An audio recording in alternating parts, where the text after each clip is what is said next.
on. Let me open my drink. We don't Yeah, have any same. extra audio. Oh, yeah. Just for context, it's one of the hottest days of the year, probably. Certainly is for me. I Certainly can my imagine. hottest day of the year. Well, this would be considered a heat wave in the UK, right? Very much so. Very much. Very much so. We're from the east of the UK, so we do not have days where there is not any wind, and there is no wind here today.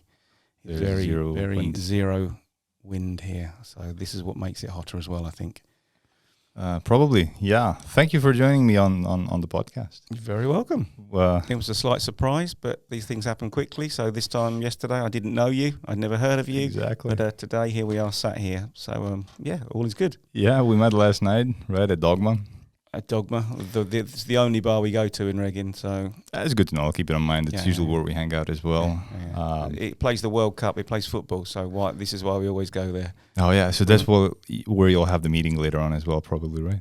I believe so. Yeah. It's a good meeting place. So. Yeah, absolutely. Yeah. Yeah, again, it's where we usually hang out as well. And I heard you guys just talking in English, and I just got curious to see who you are and what you're up to in Reading. Absolutely. And I was fascinated by your story. And it would be fun to share with the world. I think it's very admirable what you guys are doing. And just let maybe people know what you guys are up to. Okay, so what are we up to in Reading? That's a long story. So it dates back from, I first came to Romania back in 2004 and did so I'm a filmmaker. So I went to Iași and worked in Iași and made some films there. And then went to Bacau also and worked there. And then a few years passed, and a friend of mine who I knew who runs building projects said that they were looking to build a house for a family who had become homeless. So he said that they'd had some funding for it, but they didn't have anyone to build it. So they could afford the money to have the house, the materials. That's right, but didn't have anyone to actually build it. So did I know anyone? Could I get some people together? So 2 weeks later, I had 14 people, and we came to Iași. So, Impressive. And that was good, and that was the start of it. And then a friend of his knew Attila, who is the man who we work for here in Reading. Yeah, you mentioned him. And he's an amazing guy, incredible guy, to be fair. And so we came here and we saw what he was doing, and you just cannot help but be impressed by all the work that he's doing. So we came back next. I'm definitely impressed. And you guys mentioned Attila, and surprisingly, I'm not familiar with him, but I'm gonna have to get him on the show as well. Yeah, I think he would tell you some stories. Yeah, he can tell you some good stories. Because again, it's impressive, and I remember you guys telling me that you're building houses basically for the less fortunate around here. Yeah. Well, we're not actually building the houses. We're building. So we're working on the farm project and the after school project for the children who some of whom don't eat every day. We got a fair share of these guys. Yeah, unfortunately, that's right. That's right. So we're working to try and support them. So we built a huge barn. Where all the farm machinery is stored and where everything can be stored. There's a second-hand shop on site where they sell clothes and furniture and everything, and it all raises money to feed the children and to go towards the project. So it's all super impressive. Yeah, it's very good. How did it all happen? So this was okay. You've mentioned the story. You first went to Iași then, but what made you kind of go for this line of it's voluntary work, right? It's voluntary work, because you could have just stayed in the UK and, live your life there and absolutely not get involved with helping the less fortunate. Absolutely. So why did we do it? That's a good story, I think, because we're all Christians. We all got a church in the UK, and I would say that as Christians we're called to help people. Yeah, we're called to serve other people. We're called to do what we should be doing in terms of going out and helping and not just talking about it. There's lots of people talk about it and they might read it in the Bible and that's no judgment of anyone else, but actually, I firmly believe that we need to not just talk about it, but go and do it. Well, you can talk the talk, but you need to walk the walk as well. Exactly. That's a good way of putting it. Yeah. So how long have you guys been here for now? So we've been here now for 4 days. 4 days this time, but we've been coming to Reading since 2012. 2016, I think, 2016, 2017. Obviously, COVID was difficult because we couldn't come for almost 2 years, which was a shame. But definitely made things more challenging. Yeah. So obviously, Attila was still supporting the people. Apparently, there were big problems here with the lockdown. You couldn't leave the houses, and so this was obviously a problem for them. Yeah, I got memories of that. Yeah, of course. So we tried to support them. We could only support them financially, so we were trying to fundraise in the UK and then send the money to Attila, and he would buy food. He had a food bank that people go to and get some food from. Yeah, impressive. Again, I think it's very admirable, and there's not a lot of people out there that are doing these things. And again, as I've heard your story as you were talking about it, again, I was majorly impressed. Oh, that's kind. But no, I don't think it's not about us. We're just doing what we should be doing. There's nothing. We're really not the heroes. We're just a bunch of normal people. There's people on our trip from all ages. So the youngest is 18, and the oldest that we bring is well into their 70s. So and everyone in between from all walks of life. Some people are, professional people. They might work in the city. Some people are people that are just not just students, but that have not got their job yet. Yeah. And everyone in between, male, female, tall, small, fat, thin, you name it. Everybody's welcome. Everyone's welcome. All I would say that the only qualification you need is to be willing to be part of a team. Yeah, and to be able to work with people. if you can be willing to be part of a team and to put yourself out for other people, there's a job for you here. Mega impressive. Again, I keep repeating that word, but again, it's pretty much because I'm really impressed by the thing you guys are doing. But so you mentioned you guys are Christians. Is it a particular church, or is it because we've got over here in Transylvania generally the Hungarians have Reformed, Catholic, Germans and Hungarians have the evangelical as well. And then there's the Orthodox, obviously, which is the majority in Romania. Okay. But there's obviously smaller churches as well. Yeah, so our church in the UK would just be classed, I guess, as a Church of England church. But there's all different kinds of, Baptist churches or here as well. Reformed churches or evangelical. I don't know about all that. That stuff doesn't really. It's Christian. At the end same of the God. Day, that's it's the same God. So actually, I don't mind. I think God's not worried by what denomination we are. I think God just wants us to go and do what He calls us to do. So I'm probably not. Probably people won't like me saying that, but I think it's more important that we. It's very true. Let's not worry about whose church is better. Yeah, let's go and feed the people. It's very nuanced, so it's a deep conversation. Yeah. So and I understand that for certain people they like all the various different kinds of religions, if you like, if you want to call it religion, or the different kinds of things. But to me, faith is more important, and it doesn't matter what church you go to, as long as you're doing what we're called to do. Yeah, so I'm trying to imagine you back in 2004. You said, I think, when you were in Yash. Yeah. So and you got into filming. I've been filming is my job, so I've always been filming, and this is back in the UK as well. This was back in the UK, yeah. So I still do it now. We make all kinds of films for all sorts of different things. It might be promotional films, it might be documentaries, it might be music videos, it might be all kinds of things. And we heard about this project in Yash, and they were trying to promote it. They were trying to get people involved and get support for it, but they didn't have any.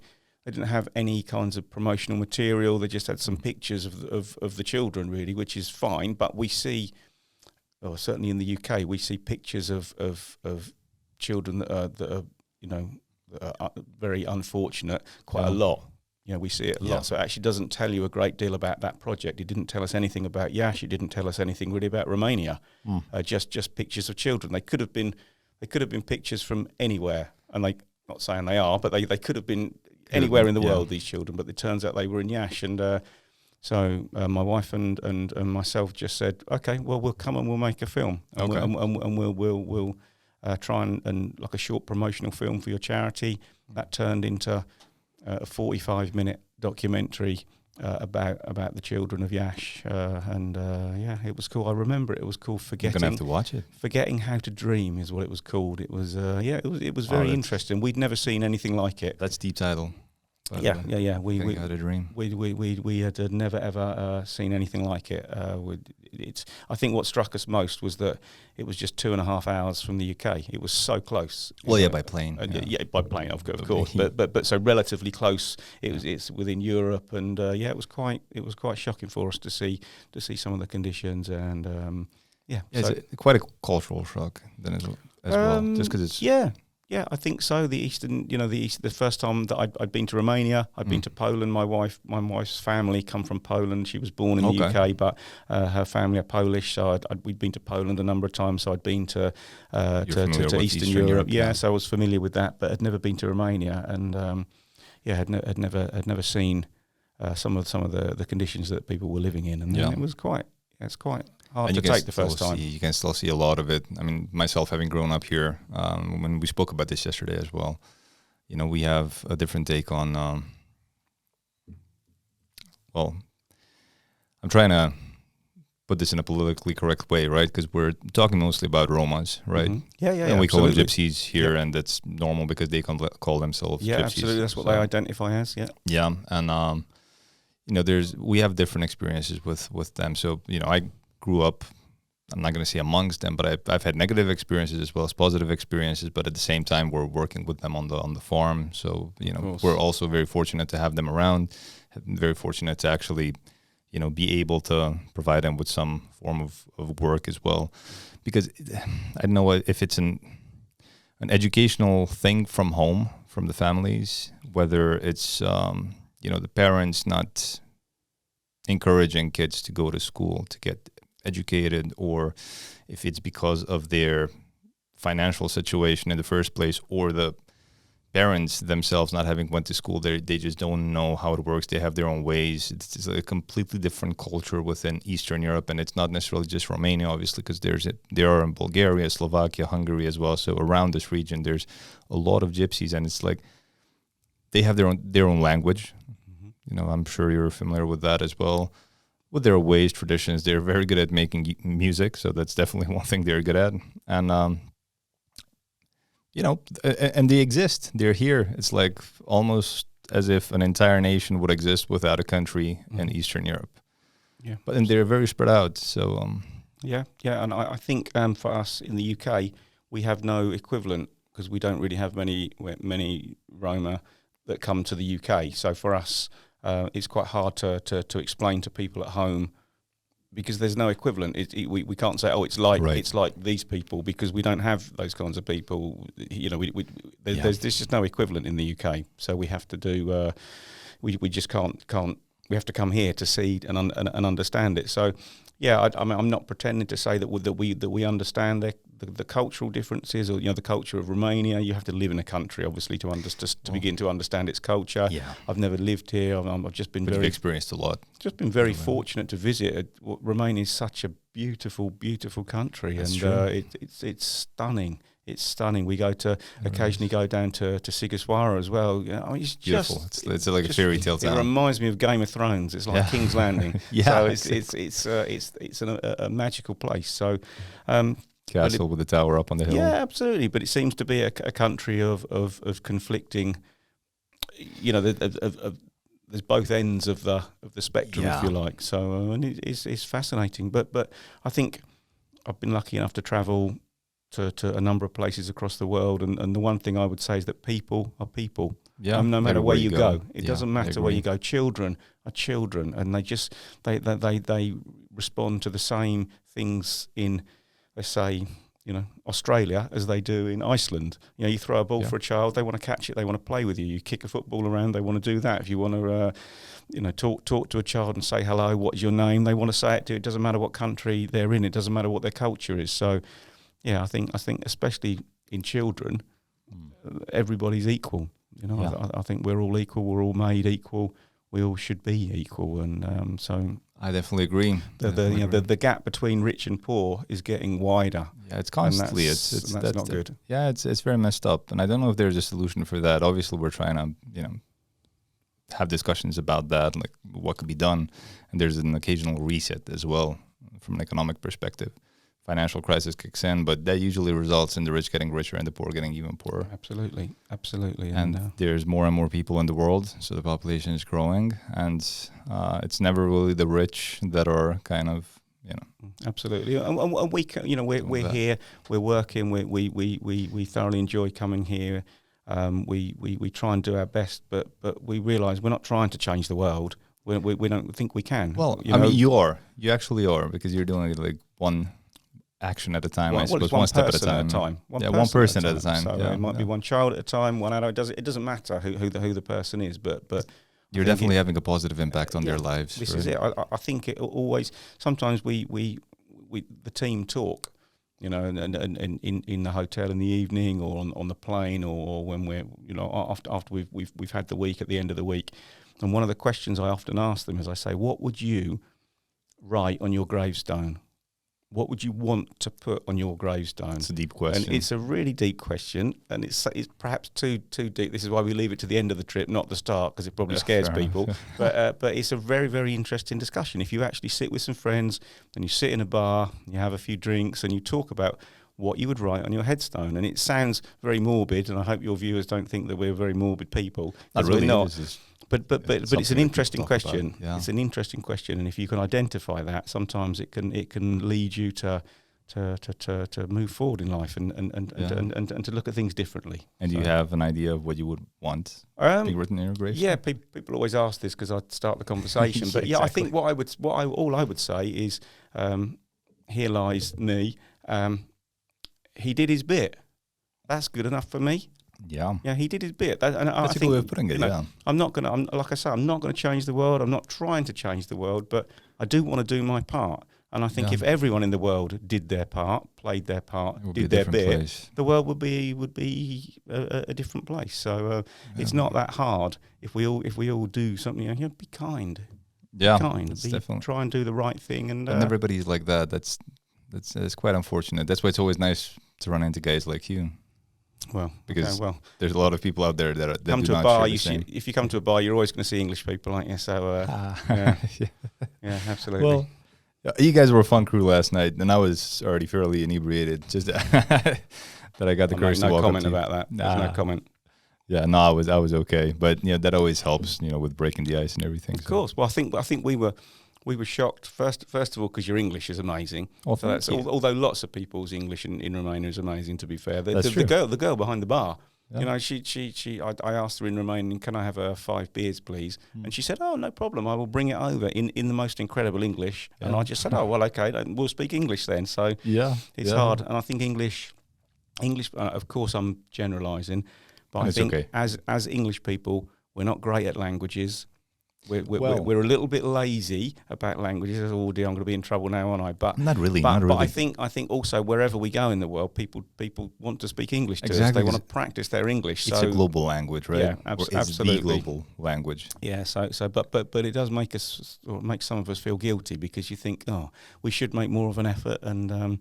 But it is hard, and it's a small excuse, but it's quite hard when everyone speaks back at you in English. So because you feel like kind of not left out, but that you've missed out on maybe learning their language or a different language, because there's this saying that the more languages you speak, I can't really phrase that correctly. You're more people in one body, or kind of like that. Yeah, I understand. I know what you mean. We kind of grew up on American television. Or video games and everything, and then that definitely helped with shaping our English. Talking about that on that very first trip to Yash that we went on, we saw there was a group of people that were living in a piece of land, just a derelict piece of land close to a railway line, and it was called Dallas. Dallas, yeah. And it was like, Dallas? How on earth? Why is it called Dallas? And apparently Dallas was one of the first television shows that was one of the first Western shows that came here to Romania. So that was during communism. So that was one of the first ones. Exactly. And because obviously Dallas was capitalism at its highest. American oil tycoons, and I mean just a very, very different world that I think everyone lives in, really, other than the very few. But so it was very strange to hear this name Dallas that was being associated with such a Yeah, such a. Well, we not have that here in particularly Regen nice, as yeah. well. We have that here in Regen as well. Really? So, yeah, in Dacia, in the Dacia Boulevard, where I just picked you up from. Yeah. I think that would be referred to as Dallas, and there's Texas as well. Texas. Yeah. Okay. So- And what's the difference? I'm not particularly sure. I never really picked that up. So there's two different regions, and one of them is actually quite run down. Right. So it's mostly just, again, like Romas in small apartments. It's kind of like council housing. Okay. And I is think that it is is. that Dallas or Texas? I'm not sure.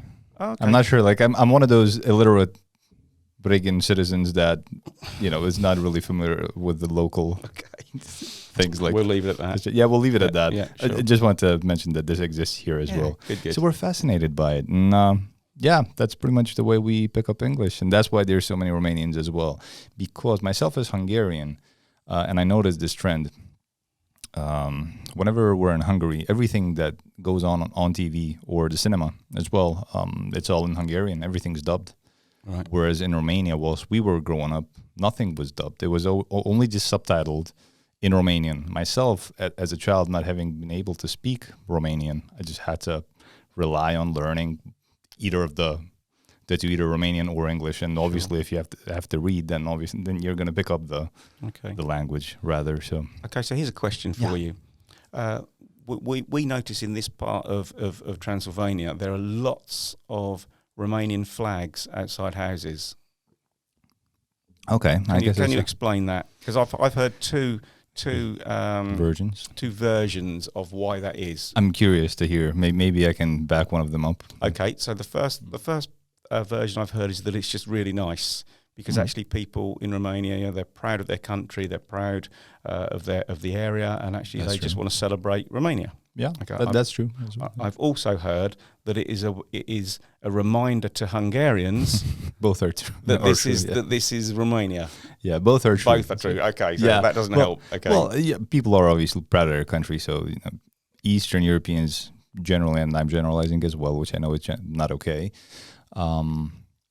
They're quite proud of their country, their tradition, their heritage, and that's pretty much why they set out their flag. So if you were to go to Hungary, then you'd see a lot of Hungarian flags as well.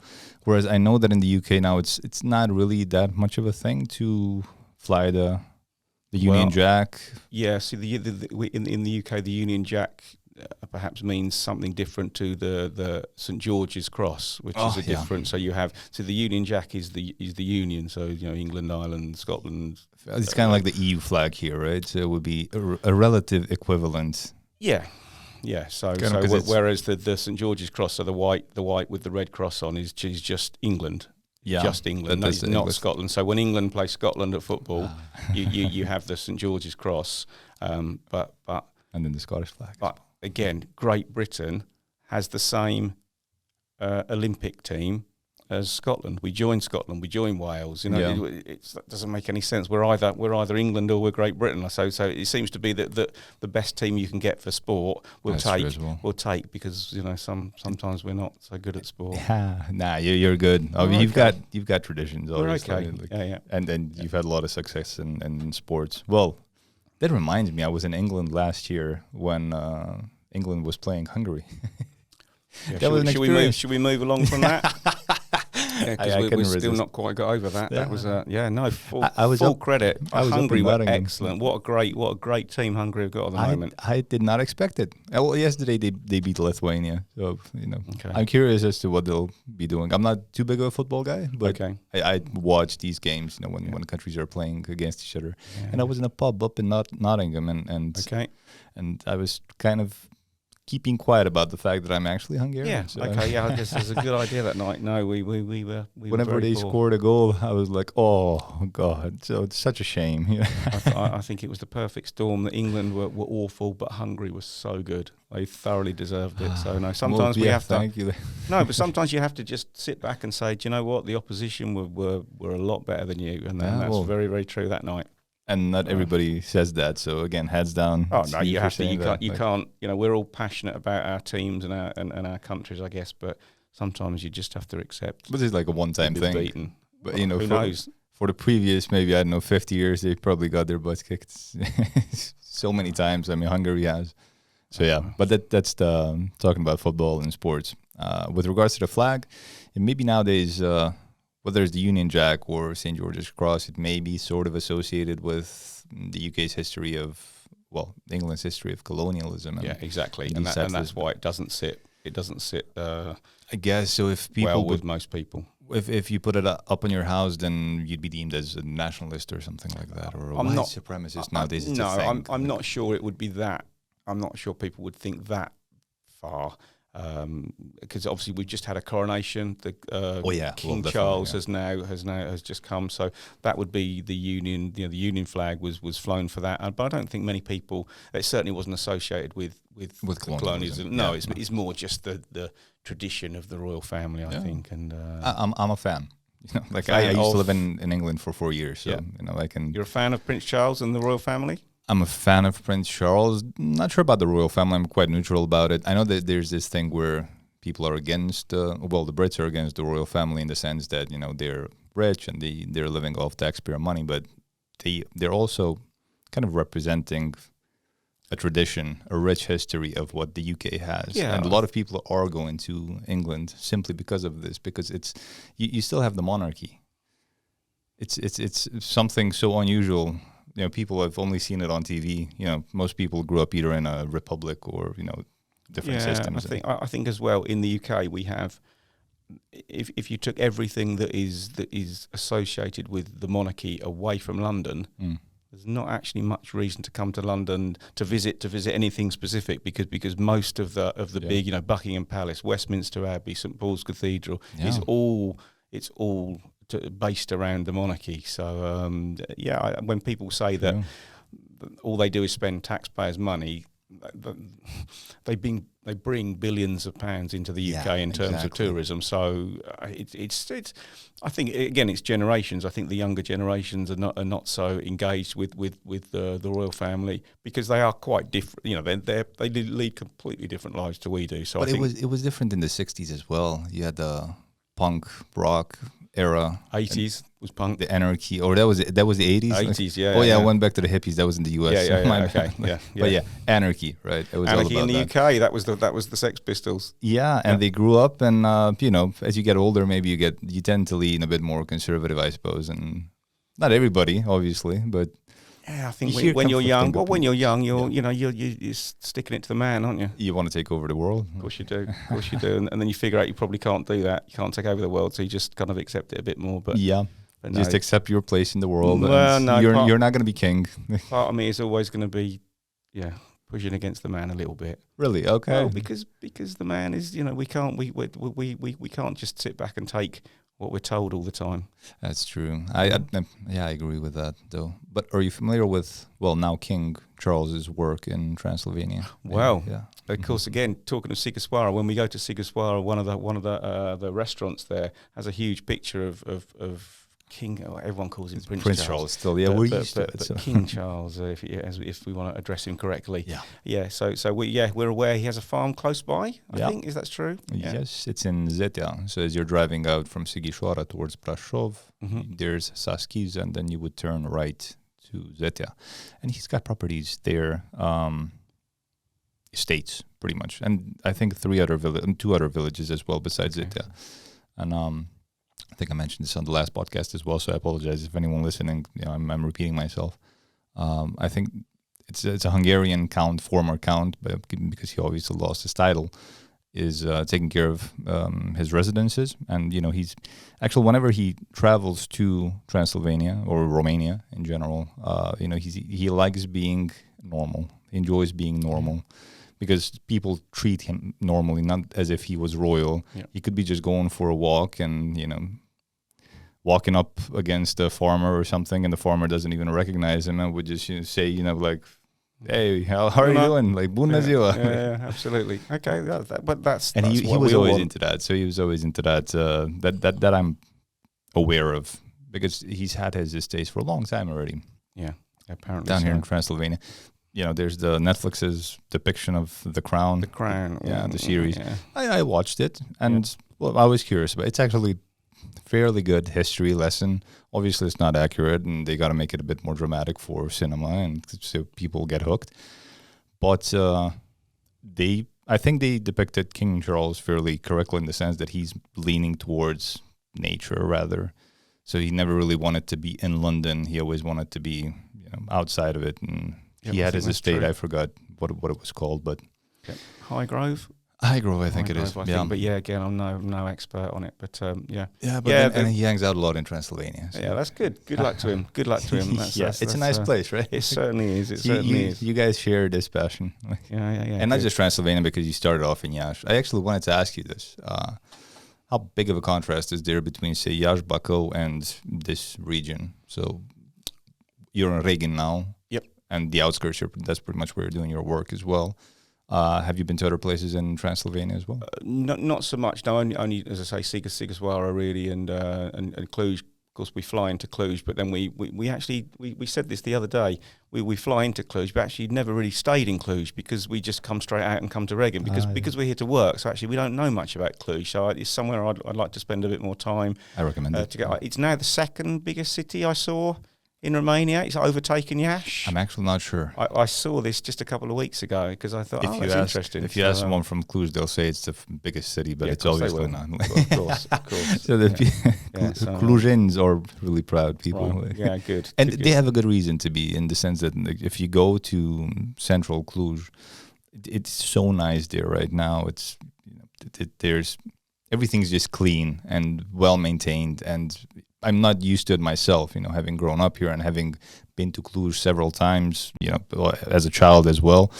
It used to look very different compared to now, the way it looks now. So yeah, I recommend it to you guys. Just next time you fly in, just make sure you spend at least a day there. Just stroll around the town center, because there's not much else to see, much like any other European old city. It's the central area that's the relevant part. Yeah. Okay. Well, maybe instead of going to Sighiswara next time for the last day, we'll go to Cluj.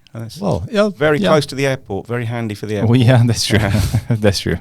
It's one of the most convenient airports out there. It's sort of like city airport. It is for London.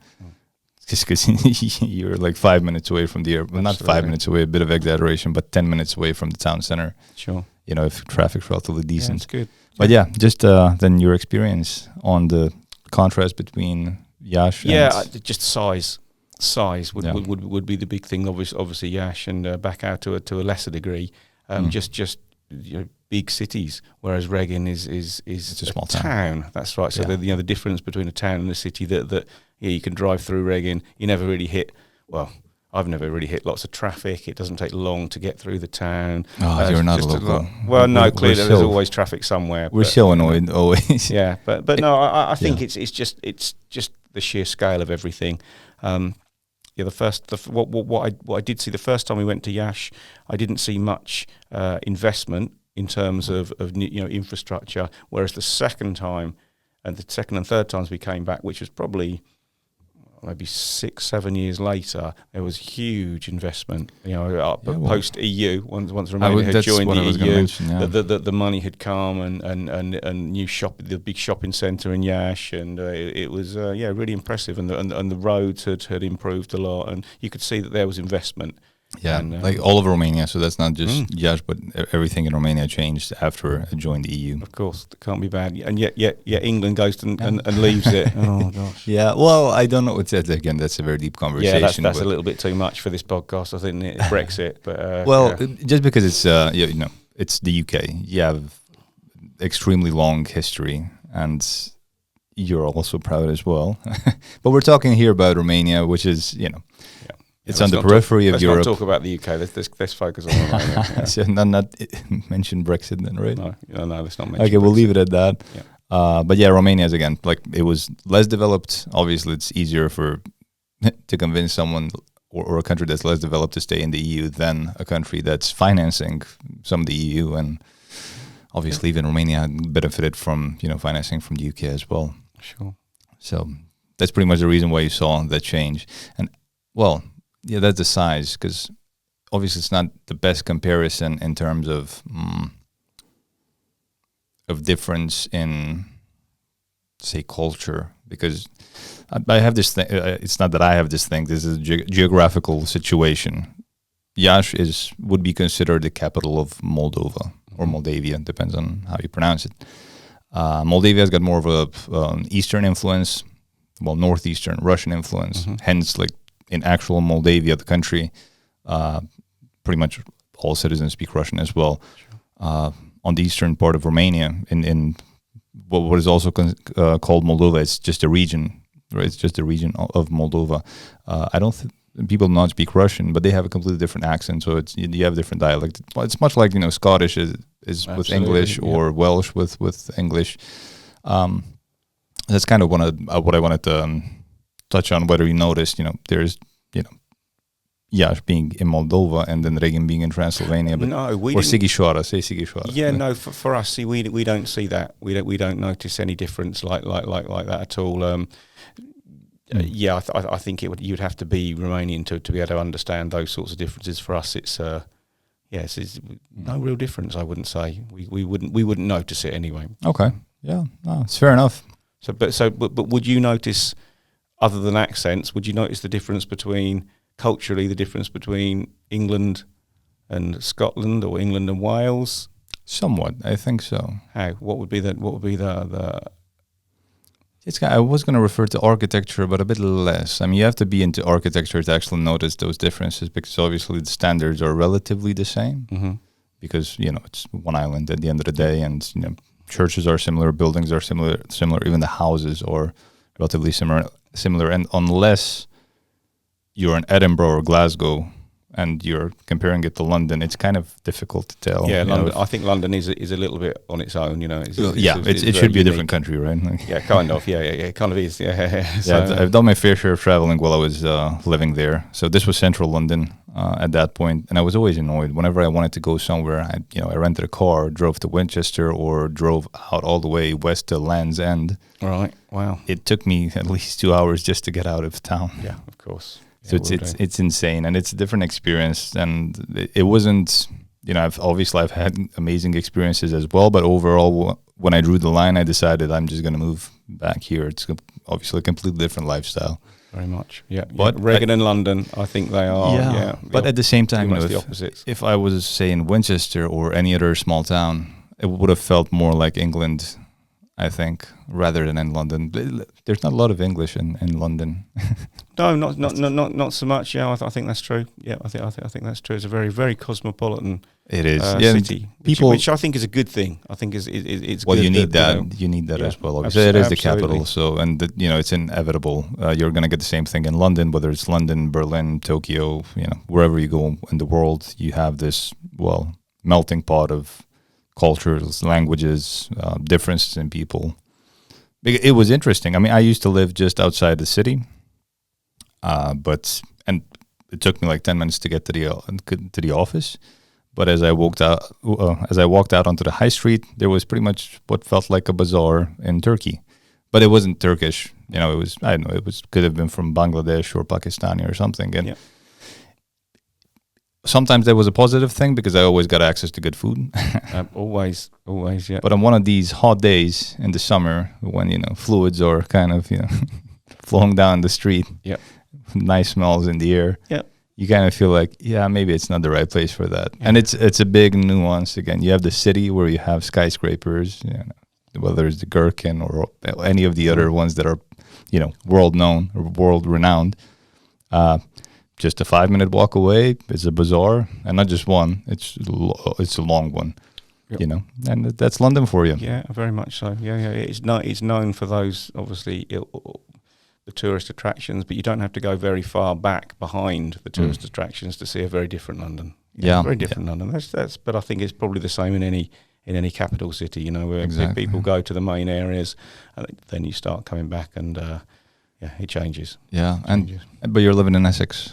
In Essex, right? Yeah, we're Essex, so we are about an hour east of London. So. Yeah, you don't have much of an Essex accent, though. No, I can have if you want. I can talk a bit like that if you want. Yeah, Essex. I don't know. Yeah, people always. I'm not even going to try to imitate. No, don't. Mine was very poor, but really so Essex really. Wherever you go in the UK, people say, "Oh, the TV show." The only way is Essex, which is a show in the UK. Yeah, people. Oh, you're from Essex, and. We say, yeah, we are. Basic. Yeah, we start exactly. There you go. That's pretty good. That's pretty good. So yeah, we we're from where we're from. But it's a beautiful place. Yeah, I'm quite happy with Essex. Yeah, yeah, and you're close to London as well. If you have to go somewhere, convenient. It's good. It's good for London. It's good for the motorway. I can get into central London in an hour on the train, or 5 minutes from the sea. So yeah, it's good. Yeah, I'm quite happy with where I live. Yeah, but you guys are flying in from Luton, right? Luton, yeah. It is always kind of hectic because I always said when I decided to move back home, I could always just fly to London and then just fly anywhere, around the world I could go. But getting from Luton to any other airport, whether it's Heathrow, Gatwick, or Stansted, it's more of a challenge than actually getting from Romania to. Well, it's a little bit strange because for some reason they refer to it as London Luton and London Stansted and London Gatwick. And they're way outside of town. They're way outside. They're way outside London. They're not really. You can't walk into central London from Luton. That would take quite a while. Take a couple of weeks. Yeah, pretty much. Yeah. Well, I think it's a 60-mile train ride from Blackfriars, I think, to London from Blackfriars Bridge. Okay. But going back to the other topic of your work, because that's the thing that I'm so impressed by. Sure, carry on, yeah. What have you guys done so far? You've mentioned some of it to me, but just give some context to okay, so some of the things we've done here in Reading, so we started building a huge barn, like I said, which is where we can store the maize that's grown on the farm, where we can store some of the second-hand clothing, some of the items that are going to be sold. We've built 5 polytunnels where we can grow vegetables, or where Attila and his team can grow vegetables. We'll be building a 6th one in October this year, so that will be the last of the polytunnels because that fills up the land. We've raised money to be able to purchase another piece of land next to the children's home on which the second-hand shop is there. So we've done that. And also there's a farm down at Gladen where there are some Mangalitsa pigs. Yeah. So the special little furry curly-haired pigs. So they grow them there, and we try and support that. And we've done some buildings there. So this week we're actually constructing a farm building there to store some machinery in and to store some crops in there down at Gladen. Yeah. And you managed to do this in a few days? Well, we bring not all of it, obviously. Because this is what you've done so far, but of course on this trip. Yeah, on this trip, we so all the tools are here. They live here. They stay here. Yeah. There's a couple of vehicles that stay here as well that Attila uses when we're not about, obviously. And we just come and we come. So this week, I think we have 12 people. We can bring as many as 20 people. Just depends on who's available to come and who can sort of pay for their trip and be part of it, and who wants to come. So it's you can get a lot done. You can get a lot done when you're working as a team. You can get a lot done. That's amazing, and I keep being annoyed with myself for using the term impressive, but I'm genuinely impressed again because it's not. I was not prepared. Yesterday when I met you guys, I wasn't prepared to hear your story, so to say. I thought you guys were going to say we're here, at a wedding or anything at likes, or just partying or a bachelor party or anything like that, and you somehow got so drunk that you ended up in a small town, 60 miles outside of Cluj. But the story's completely different. Yeah, no, again, it's strange how your life goes, isn't it? So if you'd have told me 20 years ago that I'd be sat here, in Reading in Transylvania, then I wouldn't have believed you. But you just do what's in front of you. I think that's what we do when you hear these things. You just do what is in front of you, and you just just go for it. Just go for it. If you see there's a need and you can help, then why not? Why wouldn't you? And how could maybe people help you? Like if say somebody listening to this podcast would want to help you, how could they reach out to your organization? What you mean? What do we need, or how would you contact us? Yeah, how would they get in touch with you? How would they contact? They would contact the Telios Association here in Reading. That would be the people to contact. How do you spell that? Or I believe it's Telios. Telios. Okay, I'm not familiar with it. Okay. Yeah, I'll look it up myself. Yeah, but that's Attila's organization. That is Attila's association. Yeah. Association. Okay. Yeah, so he would he would be able to point you in the right direction and to I'm going to have to bring him in as well. Yeah, I'm sure he would show. be. Well, he'd be a lot more interested than I am. I can guarantee that. Yeah, I can guarantee that. He's a wonderful man. Yeah. He genuinely has just an incredible heart for these people, and it's his life's work to work with them. So all we do is just come along 2 or 3 times a year, and do some building work, and bring some shoe boxes over at Christmas time for the children, some Christmas presents for the children, and that's about it. So we're very little. We're a very, very small piece in a very large jigsaw. But if we can, every bit of the jigsaw is important, though. So you can't finish the jigsaw unless you have every piece. Definitely. Are you still in touch with some of these kids that you've helped previously, say from Yash area, or? We have updates about them. We didn't. They can't speak English and we can't speak Romanian. So to have the individual relationships with them, no, we don't do that. But you just trust the people that you're working for. So and so there's a child sponsorship program where you support a child by paying £20 every month. So we did that. My wife and I did that for 10 years or so, I guess. And this young lad was, I think he was 6 when we first began to sponsor him.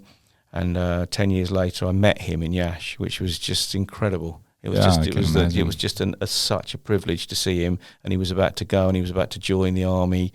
And he was just a lovely, lovely lad. It was really, really good to see. So child sponsorship works. We think, it's only £20. It's not a great deal of money when you think what a cup of coffee costs in London.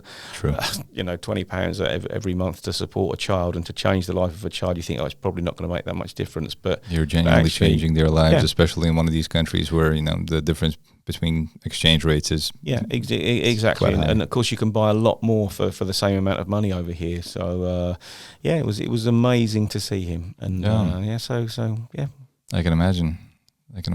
Well, I used to do these donations to UNICEF. Yep. That's the same kinds of things. There's schemes like this all over the world where again comes back to what we were speaking about earlier. Do your bit. If we all do our bit, if half the world did its bit, the other half wouldn't need its bit doing. So true. But now I feel left out. We can try and even things up. Yeah.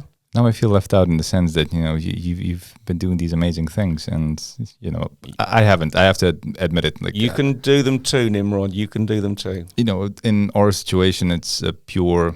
We're relying on capitalism, so to say, because most of them are genuinely underqualified or have no qualification whatsoever. Like some of them can't even read, and if we can provide them with that type of work, then that's already something. But obviously, that's just a direct capitalist way of doing things. Yeah. But to go out and help someone build a home or build a farm, or you're impacting their entire livelihood.